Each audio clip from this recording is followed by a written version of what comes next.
365 Sports.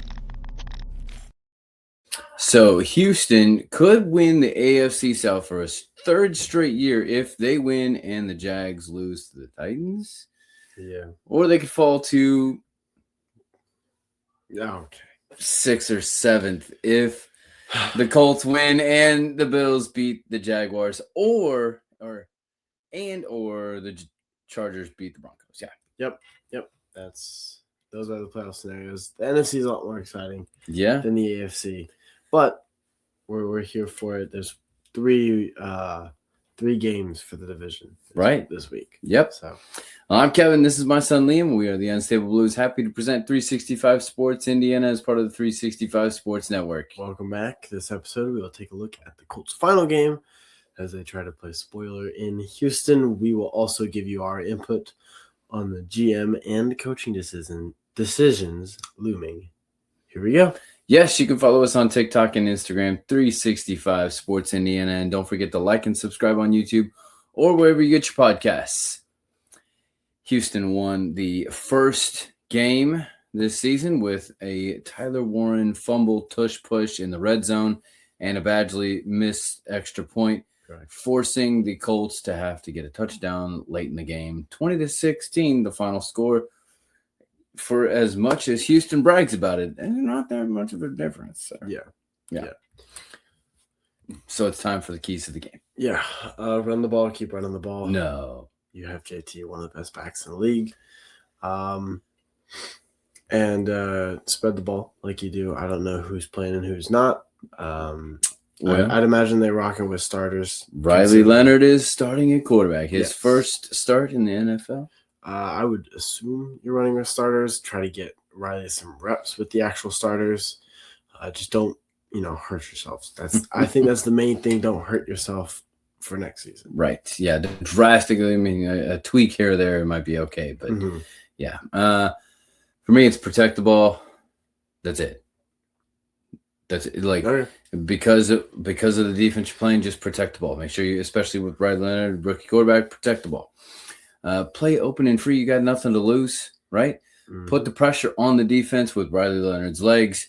On the other side, make sure that you make C.J. Stroud uncomfortable. We have seen how big of a difference it is when he is comfortable and uncomfortable. Lock down Nico Collins and always spy Jaden Higgins deep. He is the deep threat this year for them. Yeah. Matchups then? Whoever is going to go Tyler Warren. Mm-hmm. And then I've Riley's eyes versus the strong Houston secondary. Yeah. And then his legs as well against the defensive line. And then my last one is our offensive line versus the Houston defensive line. Yeah, I specifically have the Colts tackles against Hunter and Anderson Jr.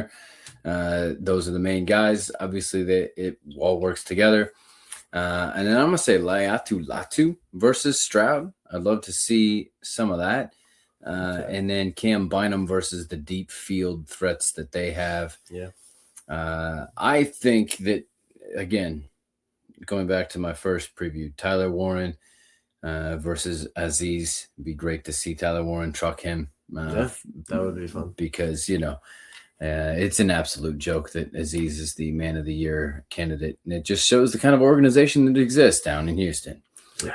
Time then for your player to watch. Probably Riley Leonard. I mean, I've gone with Phillip and JT the past couple of weeks.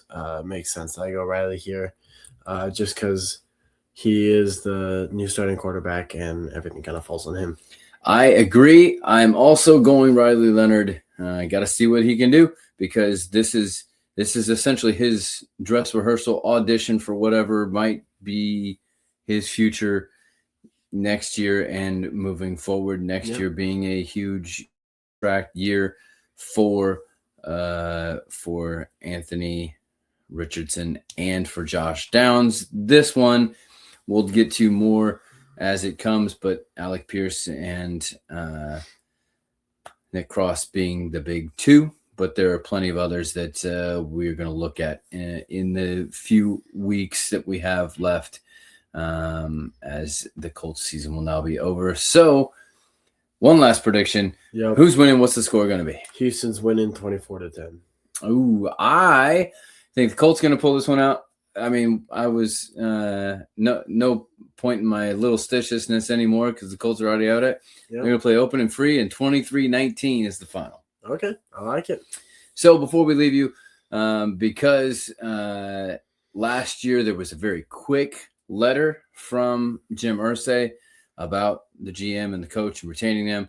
So we wanted to make sure that we gave you our input before that may or may not happen, because things can happen pretty quick once the season is over. So, Chris Ballard, thoughts and or questions that you might have if you got to be there for the end of the year presser?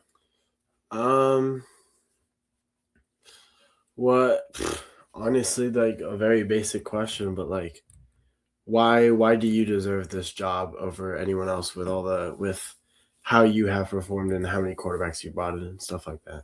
All right. So I won't get into terribly much of the Kevin's conspiracy around the last year's letter being so quick. Combine that with the New York Times article that came out in May or after Jim Irsay's death, sometime late summer, about the things that were hidden from the public at large. And the question then is, who was in charge at that point? And then we may find that out if it's the same kind of result now. Mm-hmm. Meaning, if he gets retained, then the girls were in charge then, and they're making the same decisions now.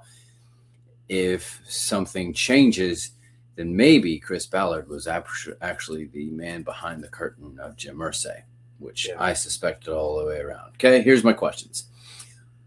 I'm going to get a little bit more specific. Why should you retain your position when the organization has only made the playoffs twice and only won one under your regime?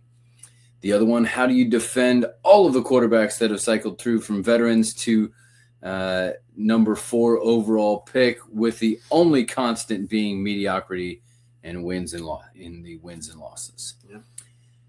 What has led to the consistent late season collapses in 21, 23, 24, and now the most epic midseason meltdown in NFL history? And this is less of a question, more of a leading statement. Your resume includes 1 playoff win, 1 top 5 draft pick, 13 different starting quarterbacks when you count Riley Leonard this week, 4 that retired, 1 that retired twice, again, after coming back. You brought in a TV analyst as your head coach and brought back a grandpa after 5 years in retirement to start a quarterback. I don't even know if a weatherman could keep his job with that kind of resume. Yeah. There you go. That's Chris Ballard. So then we have to go then to Shane Steichen. Yeah. Kind of the same question. Why should you have the starting job over someone else? How are you going to change your coaching to benefit the Colts? And you made risky calls that continue to not pay off in questionable clock management. How are you going to change that? Yep, I agree with that. The situational football that is talked about all the time was in question the entire season. How do you justify repeated late half and late game calls dating back to settling for a long field goal to end the Denver game that they got bailed out in, or even the decision to go for it with 3:11 left on 4th down with 3 timeouts against Jacksonville from midfield in Week 17? So this is not just a one-time. This has been an ongoing thing that has never changed throughout the season. Mm-hmm. And then my question would be to Shane, do you consider yourself more of a play caller or a head coach?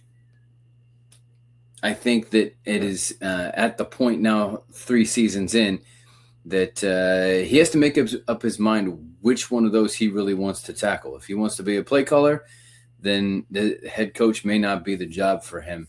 If he's ready to tackle head coaching, then maybe somebody else needs to be calling the plays, even though that's what he's known for. I agree. Quarterback is the problem personnel. What do you think about the quarterback situation? I mean, before we get into the big underlying question, Okay. Philip Rivers did his job, I think. I think he played well. There's not much you could ask of him. He did what he needed to. His defense just didn't step up. Yeah. Okay. Riley Leonard is not a bad quarterback whatsoever. He is a late round, but I would say he's one of the better late rounds. Yep. And Anthony Richardson, he has all of the talent. Yep. It's just the mind behind it that he needs. So personnel, I don't know if it's the problem, and then there's the Daniel Jones situation. Tore his Achilles, won't be back for next season. But the report is that he will be back in time for training camp. I think that's ridiculous. Unless he's back on his feet throwing a football right now, he should not be back. There you go. So do you sign him again? That is the underlying question. Yeah. Because he performed really well for you, and then he tore his Achilles. So the big question is, do you sign him or not? He was on a 1-year deal. I think, what do you have to lose for next season? Okay. I say go ahead and start him. Sign him back.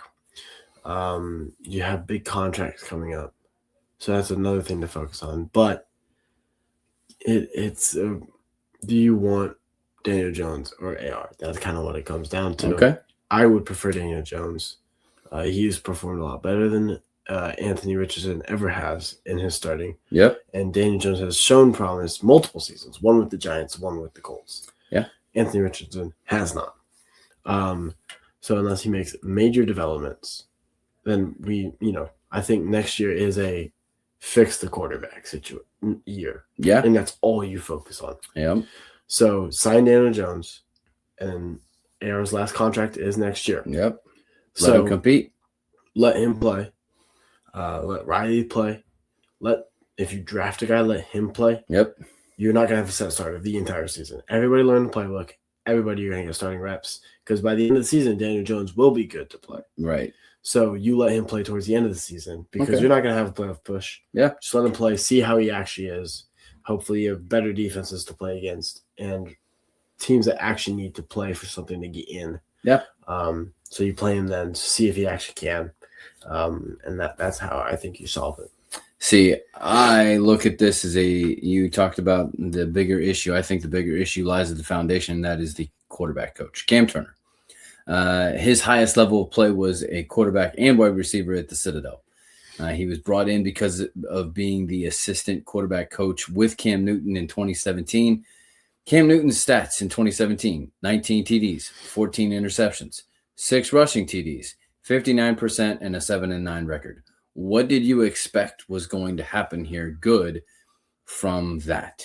Yeah. I mean, the most NFL experience in the quarterback room is from Daniel Jones and Philip Rivers, not from your coach. And so maybe you say, hey, Philip Rivers did a really good job. Do you want to come be our quarterback coach? There's a reason why our wide receivers have taken massive steps, and that is because of Reggie Wayne. Yep. So if you find you have a quarterback problem and it's been a consistent problem, it starts with the GM, but it also goes to the quarterback coach as well. Last one, Lou Anarumo. This is the only guy who I think should stay on the staff. I love what Lou is doing with the team. He coached great. Even in those moments where his defense didn't step up, his defense played really good up until that point. Mm-hmm. And there are going to be times where your defense doesn't step up, or it does. Right. There were times in the season where his defense stepped up big. And sometimes the problem is that the offense just puts you in a bad position. Yep, exactly.